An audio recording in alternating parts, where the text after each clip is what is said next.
So guys म चाहिँ metro station आइसकेको छु। अब यो ढोका आफै खुल्छ।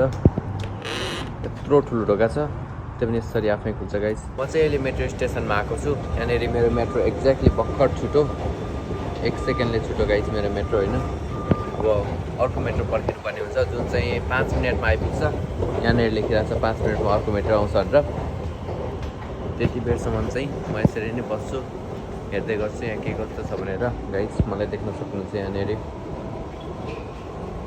सो गाइस म चाहिँ अहिले सुकोकेपमा आएको छु अनि यहाँनिर धेरै भिडियो बनाउन पनि अलिकति प्रब्लमेटिक हुनसक्छ, किनभने यहाँनिर खासै भिडियो बनाउन एलाउ पनि छैन। यो चाहिँ गाइस थम्ब हो होइन, यो चाहिँ सुकोकेपको सिग्नेचर स्ट्याचु हो अनि यो चाहिँ सुकोकेपको सबभन्दा राम्रो मस्क्यु हो गाइस।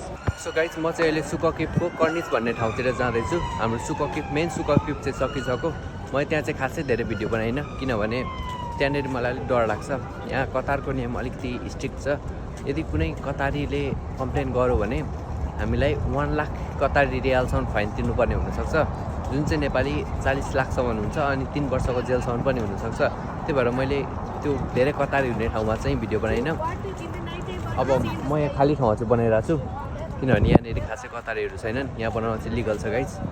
सो यो रोड पारी चाहिँ कर्निस हो, नेपाली कर्निस भन्छ त्यहाँ चाहिँ।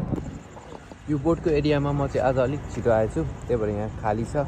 नभए यहाँनिर पुरै प्याकम प्याक भइरहेको हुन्छ। नेपाली नै नेपाली हुन्छन्, यहाँनिर सबै नेपाली हुन्छन्। यो चाहिँ नेपालीहरूको लागि रमाइलो गर्नको लागि सबभन्दा चिपेस्ट बोट हो। यो बोटमा चाहिँ यिनीहरूले 5 रियाल मात्रै लिन्छन् अनि रमाइलो एकदम रमाइलो हुन्छ, नाचगान हुन्छ। सबै नेपाली भेला हुने ठाउँ भनेको नि यही हो। सो गाइस म चाहिँ कर्निसको बोट घुमिसकेँ। अब म चाहिँ जाँदैछु, फर्किँदैछु। यहाँ चाहिँ कर्निसको बोटहरू सबै म यतातिर गइसकेँ। सो तपाईँ देख्न सक्नुहुन्छ। अब चाहिँ म फर्किँदैछु। अब म यताबाट मेट्रो स्टेसन जान्छु। यहाँ मेट्रो स्टेसन छ गाइस अनि त्यहाँबाट म फर्किन्छु guys. See you in next vlog.